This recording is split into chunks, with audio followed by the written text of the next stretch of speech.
Assalamualaikum warahmatullahi wabarakatuh. Okey, kita teruskan lagi dengan topik 7. Okey, topik 7. Okey. We will learn about compliance, investigation and enforcement. Okey. Okey. Ini adalah berkaitan dengan penguatkuasaan undang-undang Food Act dalam Malaysia. So this is our learning outcomes, okay, to understand and discuss the enforcement involved in Malaysia to ensure food safety. Alright, so this is about enforcement, penguatkuasaan, okay, undang-undang makanan kita di Malaysia, alright, untuk memastikan food safety dilaksanakan di Malaysia lah. Alright.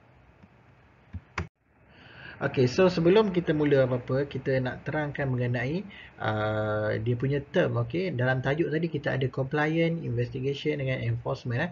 Alright, so kita tengok apakah dimaksudkan dengan compliance. Okay, compliance dalam kata mudahnya dia adalah pematuhan. Okay, kita kena patuh.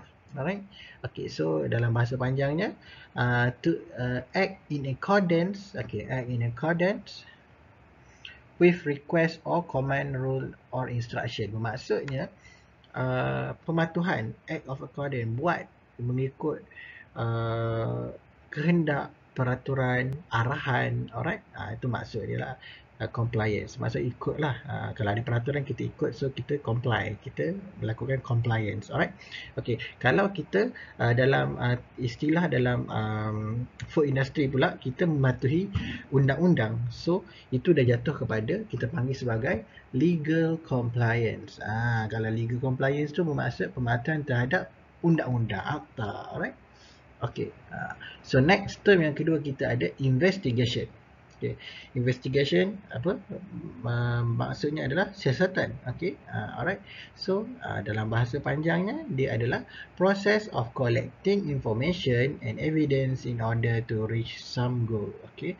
Untuk mencapai sesuatu matlamat, dia melakukan pengumpulan maklumat dan juga bukti-bukti. Okay. Okay.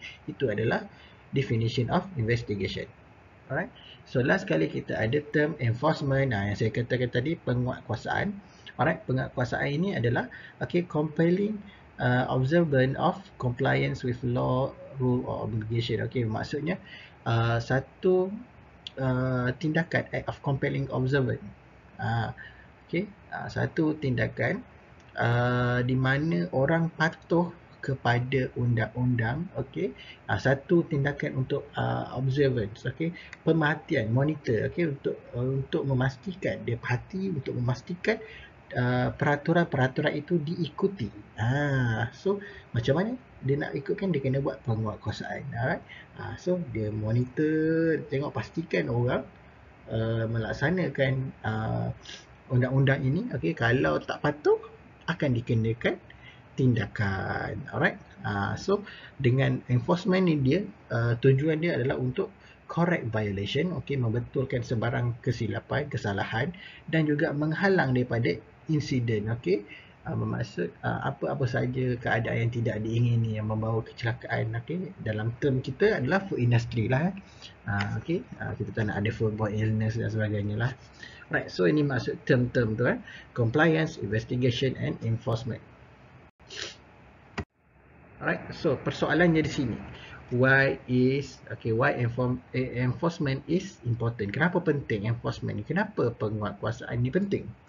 Alright, so tak ada sebab lain kalau dalam food industry ni, okay, penguatkuasaan terhadap peraturan ni lain tak bukan adalah untuk mengurangkan foodborne illness. Alright, okay. Dan yang kedua adalah untuk memastikan tak ada masalah unsanitary, okay, unwholesome, okay, mislabel, okay, adulterated food. Alright, so tak nak ada masalah-masalah daripada segi ni lah. Alright, so kalau kita refer balik kepada objektif Kementerian Kesihatan Malaysia, okay, dan juga objektif Food Act sendiri samalah macam ni. Alright, untuk memastikan food safety. Alright, okay, so masih ingatkan anda kepada Food Act 1983. Okay, ini sering kita sebut, sering kita ulang dan sebagainya. Alright, so the Parental Act, okay, ataupun peraturan utama di Malaysia kita adalah Food Act 1983. Alright, so peraturan ini untuk memastikan effective enforcement system. Alright, okay, so maksudnya peraturan seperti ini, okay, macam mana nak kuasakan dia, kena ada satu penguatkuasaan yang efektif, satu sistem yang efektif untuk menguatkuasakan undang-undang seperti inilah. Sebab ini bukan benda main-main, ini adalah akta peraturan di bawah Perlembagaan Malaysia yang telah digazetkan. Okay, bermaksud kita kena follow. Okay, tak follow dia adalah menyalahi undang-undang negara lah. Boleh dikenakan hukuman masuk penjara ke denda ke, okay. Depend pada macam mana level kesalahan tu dihadap ke mahkamah, macam mana keputusan hakim dan sebagainya lah. Okay. Alright, so dalam Malaysia, okay, badan yang menguatkuasakan Food Act ini lain tak bukan seperti anda tahu adalah Ministry of Health, okay, Kementerian Kesihatan Malaysia. Alright. So dia adalah satu badan yang telah diberi kuasa, okay, authorized body, satu badan yang dipertanggungjawabkan untuk menguatkuasakan undang-undang ini. Okay, so the enforcement action can be taken by authorized officer. So dalam Kementerian Kesihatan Malaysia ada pegawai-pegawai yang dilantik, okay, yang diberi kuasa untuk melaksanakan undang-undang ini. Alright. Okay, so apakah tindakan-tindakan dalam penguatkuasaan ni? Okay, so dalam bidang penguatkuasaan ni, okay, mereka iaitu KKM ni lah, authorized body ni, okay, diberi kuasa, authority, okay, diberi kuasa lah. Alright.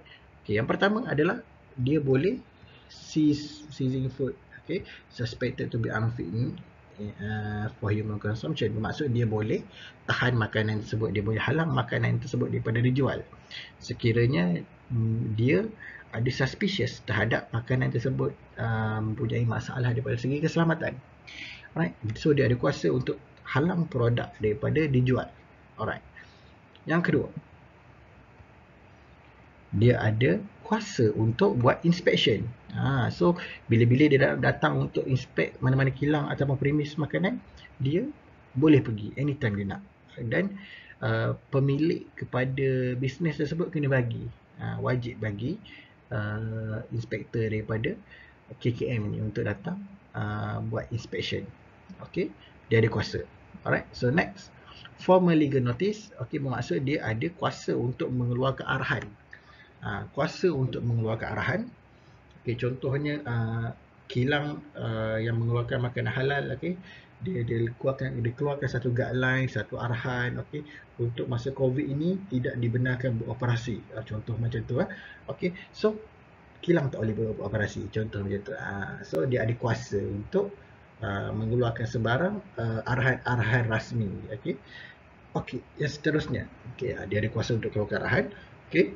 Yang seterusnya dia suspension of food facility registration. Dia ada kuasa untuk menggantung lesen.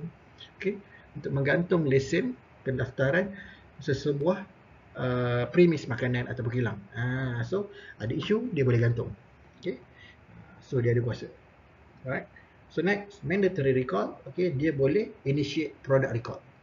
Okay, contohnya dia terima sebarang komplain, okay, ada masalah produk-produk ni, so ada orang dah keracunan dan sebagainya, okay. So Kementerian Kesihatan Malaysia ada kuasa untuk, okay, produk ini daripada kilang ini perlu dilakukan product recall. So dia kena stop penjualan, dia kena panggil balik produk dia dan buat siasatan. Alright. So next, recommending a prosecution, okay, in serious cases. Okay, dia boleh menjadi pendakwa terhadap sebarang serious cases. Okay, so mungkin dah terbukti bersalah, dia boleh dakwa atau boleh saman satu-satu premis tu. Kementerian Kesihatan ada kuasa untuk saman. Alright.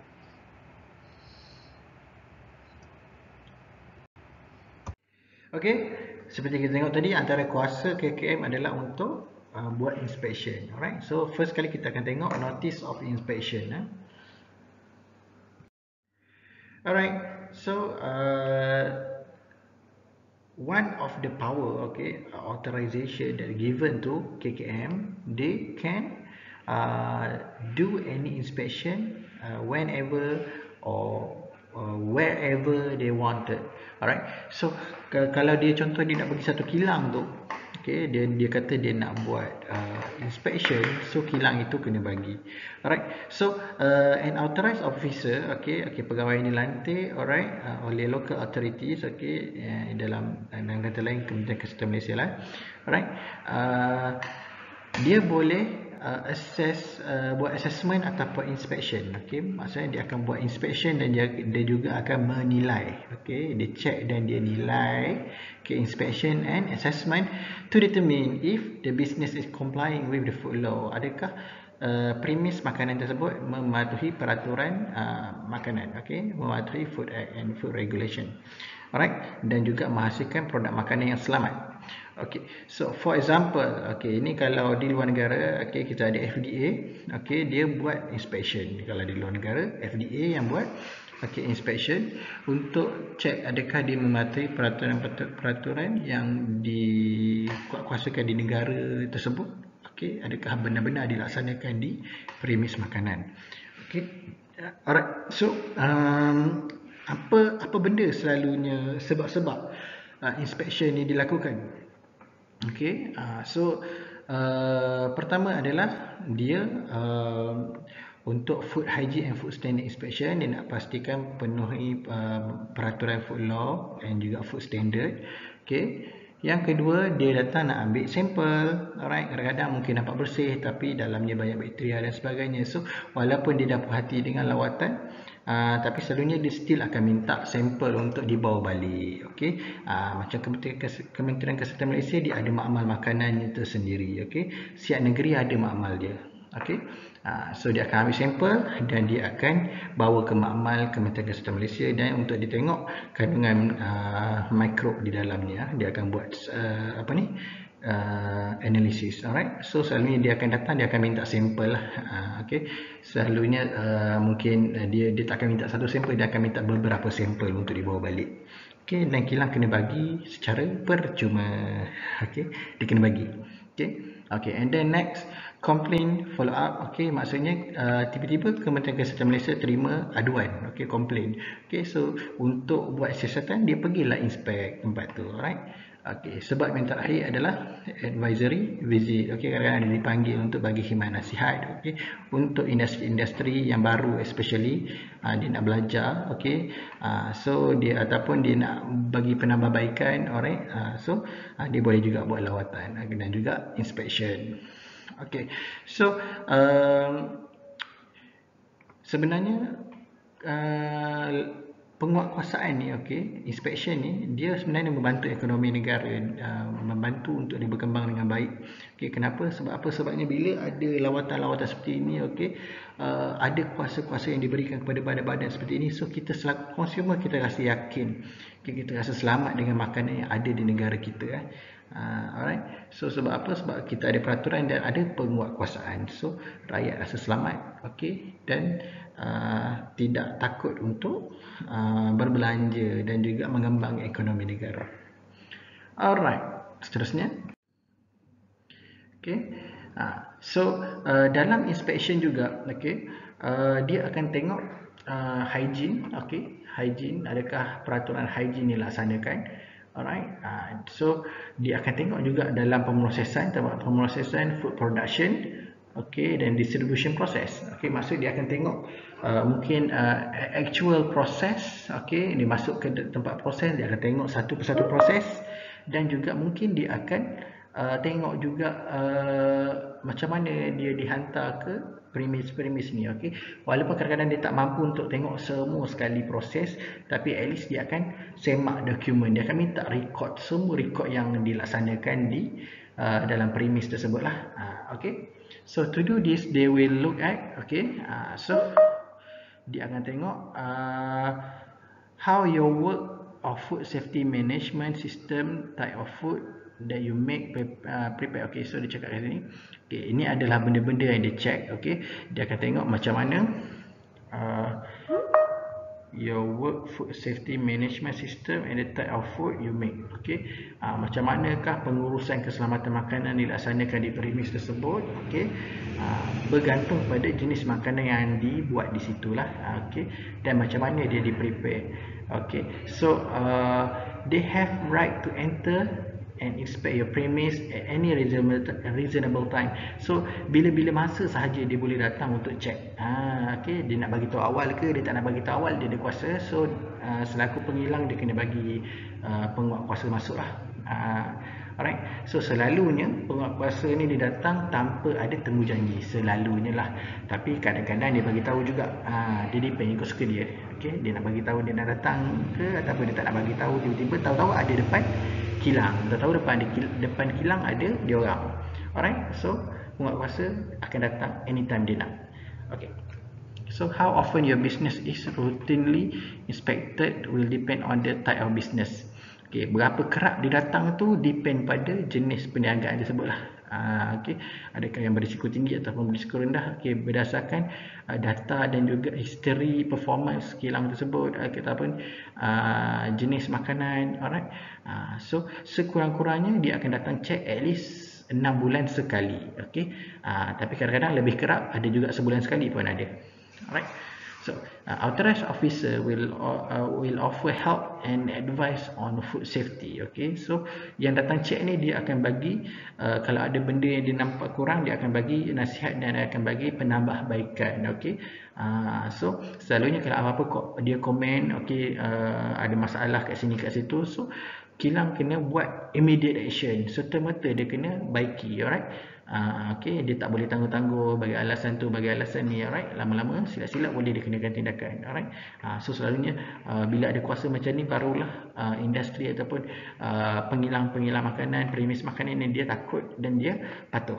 Alright, so daripada kena samai semua tu, baik ikut je inspektor tu jawab. Okay, inspection yang dilaksanakan tu apa komen dia, follow saja. Alright, kadang-kadang dia akan bagi komen tentang food safety, food hygiene selalunya. Alright,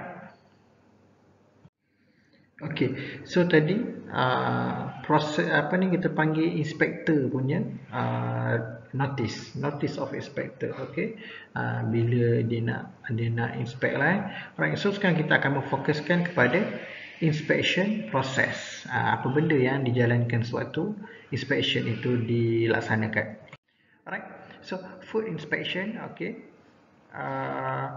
kita ada inspection process should begin with a review of information. So dia datang kat premis tersebut. Okay, dia buat opening meeting dulu, dia jumpa dulu dengan siapa yang bertanggungjawab di kilang tu. Alright, so dia akan review information. Okay, maksud dia akan minta segala jenis rekod pemrosesan pada ketika itu. Okay, maksud mungkin kalau contohnya rekod yang hari tu mungkin tak siap lagi kan. Okay, mungkin dia akan minta rekod 3 bulan tersebut, bulan lepas dan bulan seterusnya, 3 bulan terawal, 3 bulan pertama. Okay, dia akan minta rekod yang terbaru lah, 3 bulan yang terbaru. Okay, untuk dia semak satu persatu rekod tersebut. Okay, and then inspection should be based on the inspection form. So dia dah ada kita panggil checklist dia tu sendiri. Dia datang, dia dah tahu dia nak check apa sebenarnya. Alright, untuk kilang ni apa dia nak check, untuk kilang tu apa dia nak check. So dia ada requirement dia. So dia ada inspection form. Okay, so dan kilang tu selalu kalau kilang yang dah beroperasi lama, dia dah tahulah apa benda yang authorized body ni ataupun KKM datang nak check ni, dah tahu dah selalunya benda yang sama selalunya. Right, so dia dah ada set of checklist untuk dia tahu dia nak check apa. Okay, so selalunya kalau KKM ni dia senang tu dia akan minta record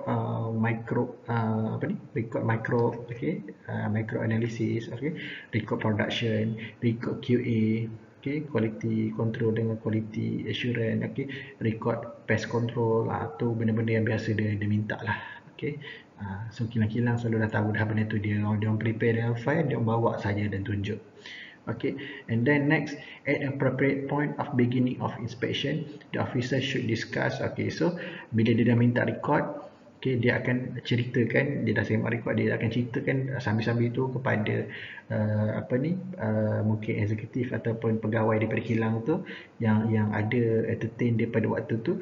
Dia akan cakap, okay, hari ni lawatan kita mau fokus kepada apa. Hari ni saya lawat, saya datang, saya nak tengok apa. Contoh dia nak tengok sistem kumbahan ke, okay. Contoh dia nak tengok pemrosesan produk ke, okay. Dia akan bagi tahu sebelum lawatan dimulakan lah. So dia dah tengok rekod dekat office tu, dia akan bagi tahu bos dia, okay, kita nak datang, nak tengok apa, nak tengok ni, nak tengok tu, okay. Nak tengok waste ke, schedule waste, okay. Bahan buangan berjadual ke, okay. Dia nak tengok depend hari tu dia nak tengok apa. Okay. So untuk lawatan tu dia akan memfokuskan kepada apa yang dia nak tengok, ataupun dia datang, saya datang hari ni saya nak tengok pest control saja, boleh jadi juga. Okay. So, the goal of food inspector are to determine the compliance with regulatory requirement. So, apa-apa benda dia nak tengok tu, so apa expectation dia adalah mematuhi peraturan yang ditetapkan. Okay. So, it is important for the company to respond to inspector in a manner consistent with the law of the company. Okay, so maksudnya dia memang menjadi satu tanggungjawab kepada premis tersebut ataupun kilang tersebut untuk dia bagi apa yang food inspector nak. Okay, apa yang food inspector nak record ke dia kena bagi. Okay, dia nak tengok tu kena bawa dan tunjuk. Alright, dia kena layan lah, dan dia kena kalau boleh tunjukkan bahawa dia orang itu mematuhi. Dia kena yakinkan food inspector ni bahawa dia orang mematuhi peraturan. Okay. Right, ni contoh gambar lah. Ni kalau dia pergi ke pasaraya, Kementerian Kesihatan Republik Malaysia, dia akan pakai pakaian official dia lah. Ada logo KKM dan sebagainya, dia akan datang cek, okay, tarik luput ke apa ke. Ni kalau di kedai lah, okay. Tapi jangan ingat di kedai saja, di kilang tempat pemrosesan pun dia pergi tengok juga. Okay, so administration and implementation of food law requirement qualified, trained and efficient honest food inspection service. Okay, so siapa yang datang inspect ni dia bukanlah orang-orang yang tidak berpengalaman, dia kenalah orang yang berpengalaman. Okay, dia orang dah tahu dah nak cek apa. Okay, dia orang ada kelayakan, telah dilatih, okay, cekap, dan juga dia jujur. Okay, so kalau tak jujur, itu yang timbul kerasuah dan sebagainya. Alright, so food inspector adalah kunci untuk kita dapat menguatkuasakan day to day contact with the food industry.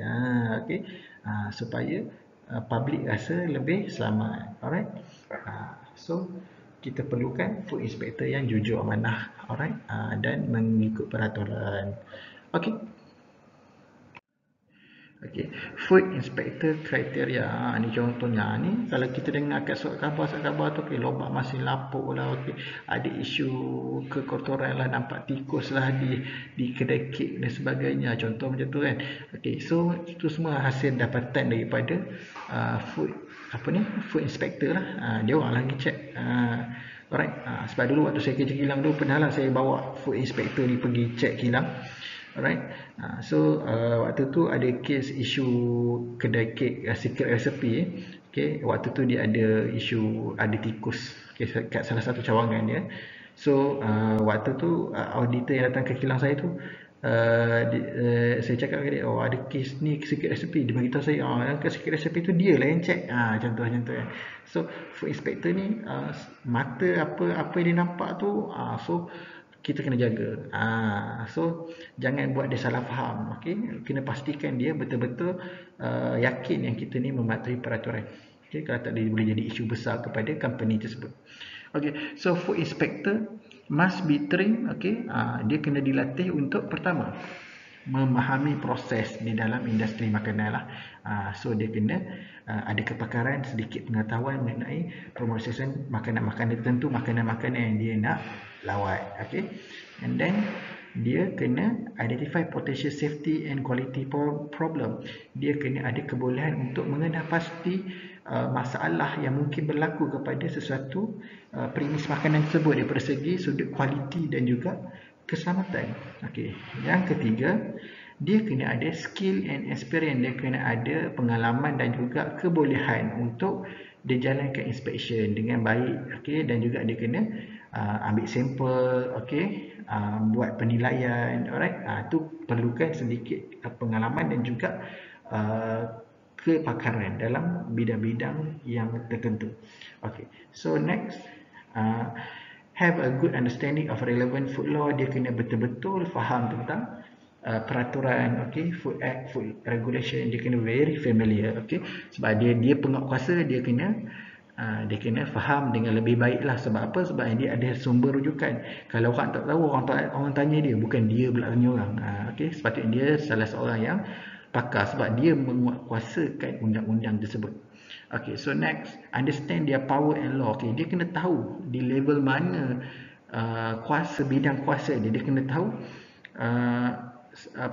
batas kuasa dia. Okay, sebab kalau kita sebagai seorang food inspector tak tahu kuasa, alright, contohnya dia nak keluarkan contohnya isu daripada sesuatu finding, isu daripada lawatan dia tu, okay, sekali kilang kata mana boleh, awak mana ada kuasa. So kalau dia tak tahu, dia jadi takut. Okay, so kalau dia tahu bidang kuasa dia, so dia dapat menguasakan dengan baik, so dia dapat maksudnya dia dapat membuatkan kilang itu ikut dia punya arahan dia. Alright. Kadang-kadang kalau kurang pengalaman, mungkin dia tak tahu batasan bidang kuasa dia di level mana. Okay. So nak kena tahu authority dan kuasa tu penting juga, supaya dia tidak dimanipulasi oleh mungkin ada industri-industri yang besar yang cuba mungkin menggunakan kuasa duit dia orang dan sebagainya. Okay. Tapi dia kena tahu bidang kuasa dia sebagai penguatkuasa tu tinggi. Okay. Alright. So next, conversant with procedure and collective evidence writing inspection. So waktu inspection tu dia kena ada ambil gambar, okay, buat report bertulis, okay, kena ada ambil gambar bukti, okay, buat report bertulis, ambil sampel, okay, hantar kepada lab untuk dianalisis, okay, lab dia lah, okay. So dia juga memang kena ditrain dan juga orang panggil ada kelayakan, okay, dalam bidang dalam GMP dan HACCP, okay. Alright. So basic lah food inspector tahu. Korang pun selaku student food tahu. So nak jadi food inspector wajib lah tahu. Alright. Okay, so ini adalah kriteria-kriteria selaku food inspector. So kalau korang rasa korang ada kriteria-kriteria ni, okay, boleh teruskan dalam bidang pelajaran food ni dan boleh kerja dengan Kementerian Kesihatan Malaysia untuk jadi penguatkuasa. Okay, so food inspector responsibility, tanggungjawab selaku seorang food inspector. Okay, pertama, okay, dia kena inspect dan juga kena process for compliance, okay, with hygienic and requirement. So dia kena cek dan memastikan satu-satu premis makanan itu dia mematuhi peraturan hygiene law, okay, food safety, okay, food standard, okay. Dia kena cek dengan jujur dan juga dia kena tahu proses yang dia tengok tu adakah mematuhi ataupun tak mematuhi. Setengah orang kadang-kadang dia tahu tapi dia tak cukup faham di mana apa yang di depan mata dia tu sedang berlaku ni betul ke tak betul sebenarnya kalau ikut peraturan. Okay, so dia kena ada kepakaran dan pengalaman dalam bidang tu lah. Alright, so macam mana nak ada pengalaman ni sebenarnya? Okay, so selalunya orang yang jadi food inspector ni, kalau contoh dia baru sekalipun, dia tak akan dilepaskan seorang diri. So dia mesti ada pegawai yang lebih senior, yang lebih pengalaman, yang jadi mentor dia setiap kali inspection. So dari masa ke semasa ada generasi food inspector, daripada masa ke semasa dia ada generasi baru, jenis baru yang sentiasa dia orang train dalam organisasi dia orang. Alright. So yang kedua, kita kena evaluating HACCP plan, okay, terutama kilang-kilang besar di Malaysia ni banyak dah kilang yang apply HACCP ni, okay. So dia kena menilai HACCP yang dijalankan masih lagi valid ataupun tak valid dah. Okay. So yang seterusnya, sampling food, okay, dia kena ambil sampel, okay, supaya dia dapat dihantar lab dan dapatkan results yang betul, okay. Untuk memastikan, kadang-kadang kilang tu dia dah hantar sampel untuk buat inspection dia orang sendiri, tapi dia kena ambil juga sampel untuk dia test melalui makmal KKM sendiri supaya data yang dapat tu, data yang diceritakan tu lebih tepat. Alright. Okay, so next, recognizing different form of food changes. Okay, so dia kena pasti sebarang perubahan yang boleh berlaku pada makanan. Okay, based on nature of the product. Dia kena ada, ni pun kena ada pengalaman jugalah untuk dia kena pasti okay, apakah makanan ni kalau dah jadi macam ni, ada perubahan warna ke, perubahan bau ke, perubahan rasa ke, okay, mungkin akan membawa potensi kepada foodborne illness dan sebagainya lah. Okay, so next yang kelima, dia kena encouraging voluntary compliance. In particular, dia kena menekankan bahawa menggalakkan kualiti makanan ini dikuatkuasakan dengan lebih kuat dan dilaksanakan dengan betul lah, mengikut prosedur yang ditetapkan. Okay, so yang keenam, carrying out inspection, sampling and certification. Dia juga food inspector ni juga dia selain buat inspection, selain pada ambil sampling, dia juga boleh keluarkan certification, sijil kelayakan untuk sebarang bentuk proses, okay, ataupun tenaga pakar, alright, okay, ataupun dia buat training, dia keluarkan certificate, okay, ataupun dia buat certificate untuk GMP, HACCP semua tu, dan dia inspect, dia boleh keluarkan sijil tersebut. Alright, sijil ni maksudnya kelayakan lah. Alright, pengiktirafan, pengiktirafan nama betul. Okay, okay, so basically itulah mengenai food inspector. Okay, untuk chapter 7, chapter terakhir ni, okay, kita stop sampai sini dulu. Okay, food inspector. Nanti part 2 kita akan sambung untuk bahagian-bahagian lain. Alright, so yang part pertama ni kita memfokuskan kepada food inspector terlebih dahulu. So ini adalah requirement yang diperlukan sebagai food inspector di bawah badan yang dilantik, badan yang diberi kuasa, iaitu Kementerian Kesihatan Malaysia di Malaysia, untuk menguatkuasakan undang-undang Food Act 1983 dan juga Food Safety Regulation, alright, di Malaysia. Okay, so that's all for this session. Okay, thank you very much. Assalamualaikum. Kita jumpa pada part yang kedua nanti. Okay, Assalamualaikum.